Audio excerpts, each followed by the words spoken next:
Barishal board 2022 সালে আসা এই সৃজনশীল প্রশ্নটা আমরা এখন সমাধান করব। প্রশ্নটির একেবারে শুরুতেই একটা কিউআর কোড দেওয়া রয়েছে। আমাদের ইজি ম্যাথ বইয়ে প্রত্যেকটা অঙ্কের পাশে একটা করে কিউআর কোড দেওয়া থাকবে, যেই কিউআর কোডটি স্ক্যান করা মাত্রই আপনি ওই অঙ্কটার সমাধানের ভিডিও দেখতে পাবেন, যেটা আপনাদের জন্য অনেক বেশি উপকারী। তাই আশা করব ইজি ম্যাথ বইটি সবাই সংগ্রহ করে ফেলবেন ইনশাআল্লাহ। বরিশাল বোর্ড 2022 সালে যে সৃজনশীল প্রশ্নটি এসেছিল তার উদ্দীপকে কিছু তথ্য দেওয়া রয়েছে। আমরা একটু তথ্যগুলো দেখি। এখানে বলা হয়েছে F of Y equal to 1 + y² + y⁴ divided by y²। এই যে একটা ভাগ চিহ্ন, এই অংশটা ভাগ y²।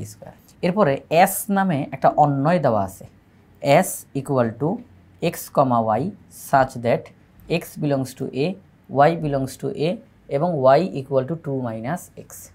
অর্থাৎ তারা বলতেছে এখানের মধ্যে আমরা x, y অন্যয় তৈরি করব, ক্রমজোড় তৈরি করব, যেখানে x এর উপাদান আসবে a এর ভিতর থেকে, y এর উপাদান আসবে a এর ভিতর থেকে এবং y ইকুয়াল টু 2 - x। এই শর্তটা অবশ্যই তারা মানবে, এটা তারা বলতেছে।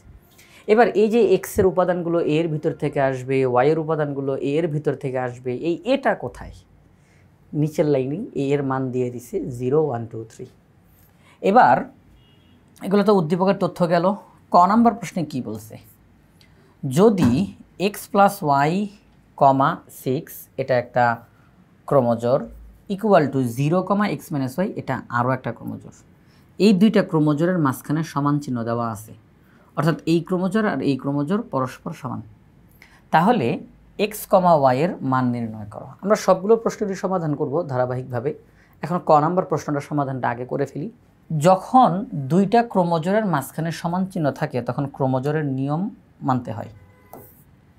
এই হচ্ছে একটা ক্রমজোড়, এই হচ্ছে আরও একটা ক্রমজোড়, এই দুই ক্রমজোড়ের মাঝখানে সমান চিহ্ন দেওয়া। তো ক্রমজোড়ের নিয়ম হচ্ছে যে দুইটা ক্রমজোড়ের মাঝখানে যদি সমান চিহ্ন দেওয়া থাকে তাহলে প্রথম উপাদান তারা পরস্পর সমান, দ্বিতীয় উপাদান তারা পরস্পর সমান।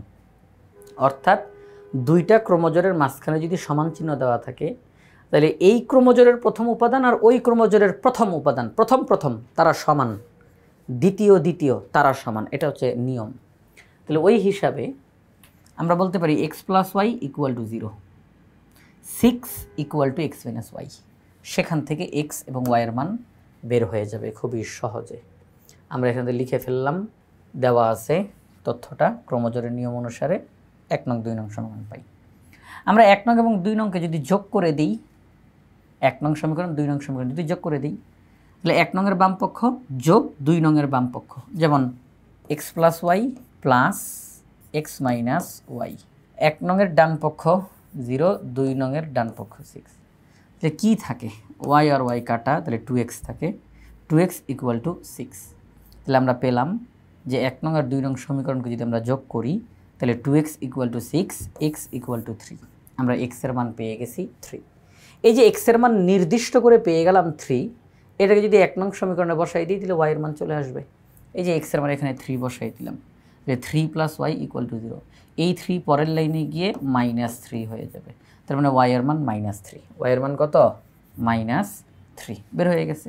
সহজ অঙ্ক। তাহলে আমরা ক নাম্বার প্রশ্ন সমাধান করে ফেললাম। আমরা এখন খ নাম্বার প্রশ্নে যাই। খ নাম্বার প্রশ্নে বলেছে প্রমাণ করো এখানে বললো প্রমাণ করো f of p⁻² equal to f of p²। আমাদের উদ্দীপকে কিন্তু f of y নাম দিয়ে একটা ফাংশন দেওয়া আছে, f of y equal to 1 + y² + y⁴ divided by y²।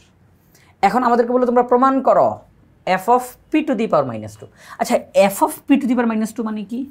এই যে y দেখা যাচ্ছে, এই y এর জায়গায় p⁻² বসাবো। তাহলে y যেখানে যেখানে আছে সেখানে p⁻² বসবে। ক্যালকুলেশন করব, একটা রেজাল্ট আসবে।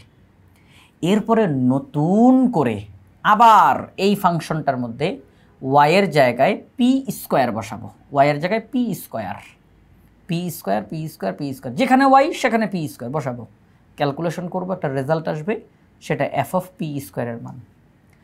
আমরা অঙ্কটা করে দেখতে পাবো, যেহেতু তারা বলছে প্রমাণ করো, আমরা অঙ্কটা করে দেখতে পাবো f of p⁻² এর যে রেজাল্ট এফ অফ পি স্কোয়ারের সেই একই রেজাল্ট, অর্থাৎ দুইটা রেজাল্ট পরস্পর সমান বের হবে। চলেন আমরা অঙ্কটা করে দেখাই। আচ্ছা, ওই যে ক নাম্বারের উত্তরটা কীভাবে লিখেছিলাম, এই যে দেখেন, নির্ণয় মান এক্স কমা ওয়াই, এক্সের মানটা প্রথমে, ওয়াইয়ের মানটা পরে।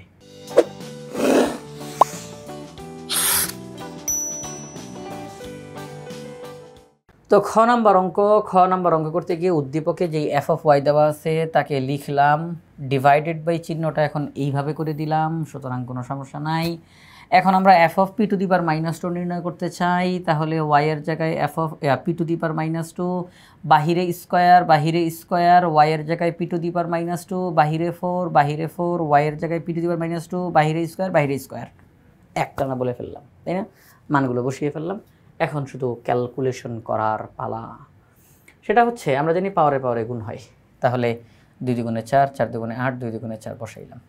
আমরা জানি যে পাওয়ারের মধ্যে যদি মাইনাস থাকে তাহলে একটা 1 দিতে হয়, একটা ভাগ চিহ্ন দিতে হয়। এরপর ওই মাইনাসটা বাদ দিয়ে বাকি যারা থাকে তাদেরকে নিচে লিখতে হয়।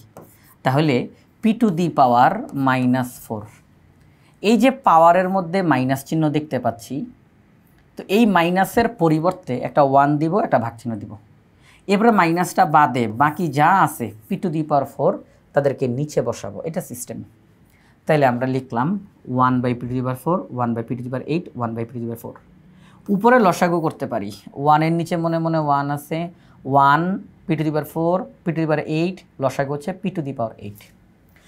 1 পি টু দি পাওয়ার 8 এর মধ্যে পি টু দি পাওয়ার 8 বার যায়, সেটা দিয়ে লবকে গুণ, পি টু দি পাওয়ার 8 বসবে। P to the power 4 P to the power 8 এর মধ্যে পি টু দি পাওয়ার 4 বার যায়, সেটা দিয়ে লবকে গুণ, পি টু দি পাওয়ার 4। আপনাদের মনে প্রশ্ন আসতে পারে, P to the power 4 P to the power 8 এর মধ্যে পি টু দি পাওয়ার 4 বার যায় মানে কিভাবে করে যায়? P to the power 4 P to the power 8 এর মধ্যে কয়বার যায় আমরা এখন সেটা দেখব। পি টু দি পাওয়ার 8 কে ভাগ করব পি টু দি পাওয়ার 4 দ্বারা, কারণ এটা ছিল লসাগু, লসাগুকে ভাগ করতে হয় হর দিয়ে। তাহলে এখন দেখেন, আমরা জানি যে ভিত্তি যদি একই হয়, মাঝখানে ভাগ চিহ্ন থাকে, তাহলে উপরের পাওয়ার থেকে নিচের পাওয়ার বিয়োগ করতে হয়। তার মানে পি টু দি পাওয়ার 8 এর মধ্যে P to the power 4 P to the power 4 বার যায়। তাহলে আমরা এই কথাটাই বললাম, P to the power 4 P to the power 8 এর মধ্যে পি টু দি পাওয়ার 4 বার যায়, সেটা দিয়ে লবকে গুণ করলে P to the power 4। P to the power 8 P to the power 8 এর মধ্যে একবার যায়, সেটা দিয়ে লবকে গুণ করলে 1। আচ্ছা, লিখলাম। এরপর আমরা যেই কাজটা করব, এই যে ভাগ চিহ্নটা দেখতে পাচ্ছি আমরা, ভাগ চিহ্ন, ভাগ চিহ্নের উপরে একটা অংশ, ভাগ চিহ্নের নিচে একটা অংশ। উপরের অংশটাকে লিখে ফেললাম, ভাগটাকে উল্টাইয়া গুণ করে দিলাম। তাহলে যেহেতু ভাগকে উল্টাইয়া গুণ করছি, তাইলে ভাগের পরে যে আছে সে উল্টায়া যাবে, ভাগের পরে যে আছে সে উল্টায়া গেল। এবার আমরা কাটাকাটি করতে পারি, P to the power 4 P to the power 8 এর মধ্যে পি টু দি পাওয়ার 4 বার যায়, পি টু দি পাওয়ার 4 বার যায়। P to the power 8 plus P to the power 4 plus 1 divided by P to the power 4, তাকে আমরা লিখলাম। এটা হচ্ছে F of P to the power -2 এর রেজাল্ট।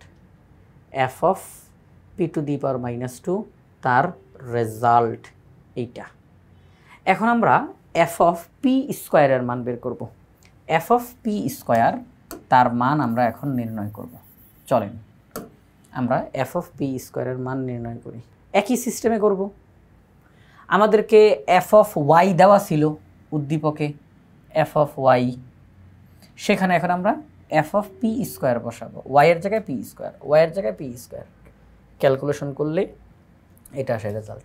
আমরা দেখতেছি F of P to the power -2 এর কিন্তু এই একই রেজাল্ট আসছিল, এফ অফ পি স্কোয়ারের এই রেজাল্টই আসলো। তাহলে দুই পক্ষ সমান। আমাদেরকে বলছিল তোমরা প্রমাণ করো, আমরা প্রমাণ করে দেখাইয়া দিলাম, একদম অঙ্ক করে করে দেখাইছি, এটাই প্রমাণ করা। লিখলাম প্রমাণিত। এবার আমাদেরকে গ নাম্বার প্রশ্নে কি বলছে, আমরা গ নাম্বার প্রশ্নের কাছে যাই।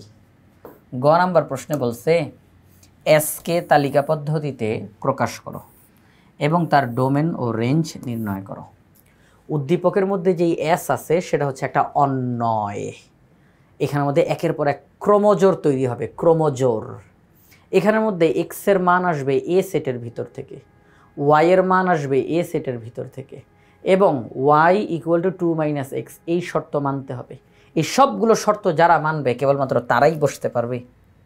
তো এখানে তো শর্ত দেওয়া, শর্ত মেনে প্রত্যেকটা উপাদানকে বের করতে হবে, এটাই তালিকা পদ্ধতি। প্রত্যেকটা উপাদানকে নির্দিষ্ট করে লিখতে হবে। এবারে ডোমেন আর রেঞ্জ কি?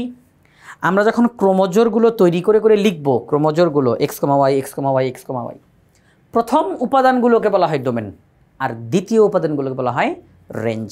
তাহলে সেই হিসাবে আমরা এখন অঙ্কটা করে ফেলবো। চলেন অঙ্কটা করে ফেলি। সহজ একটা অঙ্ক। আমরা উদ্দীপকের তথ্যটা লিখে ফেললাম, এ সেট লিখে ফেললাম, এসের মধ্যে যে শর্তটা দেওয়া ছিল সেটা লিখলাম।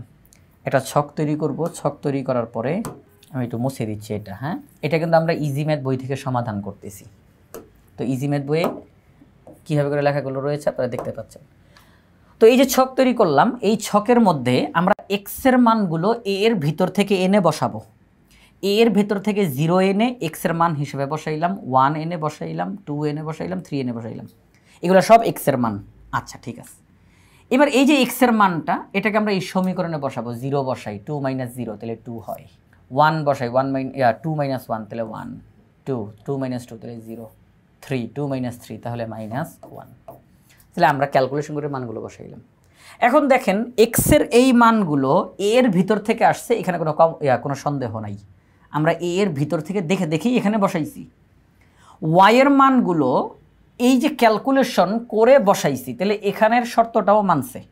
তাহলে এই শর্ত মানছে, এই শর্ত মানছে। এখন দেখার পালা এই শর্তটা মানছে কিনা, কারণ সব শর্ত মানতে হবে। কোনো একটা শর্ত যদি বাদ থাকে তাহলে হবে না, সব শর্ত মানতে হবে। আমরা করব কি, এই যে ওয়াইয়ের মান 2, এটা কি এর ভিতরে আছে? কারণ এখানে বলা আছে ওয়াইয়ের মান এর ভিতর থেকে আসতে হবে। ওয়াইয়ের মান 2 এখানে আছে, তাহলে হইছে। 1 আছে, 0 আছে, -1 এর ভিতরে নাই। যেহেতু -1 এর ভিতরে নাই, তার মানে এটা শর্ত মানে নাই। কারণ ওয়াইয়ের মানকে এর ভিতর থেকে আসতে হবে, কিন্তু -1 এর ভিতরে নাই, তাহলে ওয়াইয়ের এই মানটা গ্রহণযোগ্য না। তাহলে যেহেতু -1 এটা এর ভিতর থেকে আসে নাই, তাহলে 3, এইটা এস এর ভিতরে ঢুকতে পারবে না। কারণ এস এর ভিতরে ঢুকা মানে কি, x, y, এস এর ভিতরে ঢুকা। তাহলে এটা x, এটা y, তাহলে 3, এটা এস এর ভিতরে ঢুকতে পারবে না।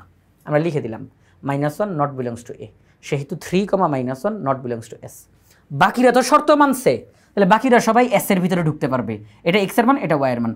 এই যে এখানে বলা আছে x, y, তাহলে 0, 2, 1, 1, 2, 0 এরা সবাই এস এর ভিতরে ঢুকবে। শুরুতে এবং শেষে সেকেন্ড ব্র্যাকেট দিয়ে আটকায়া দিব। এখন ডোমেন আর রেঞ্জ বের করতে বলছে। প্রথমত এসকে তালিকা পদ্ধতিতে দেখাইতে বলছে।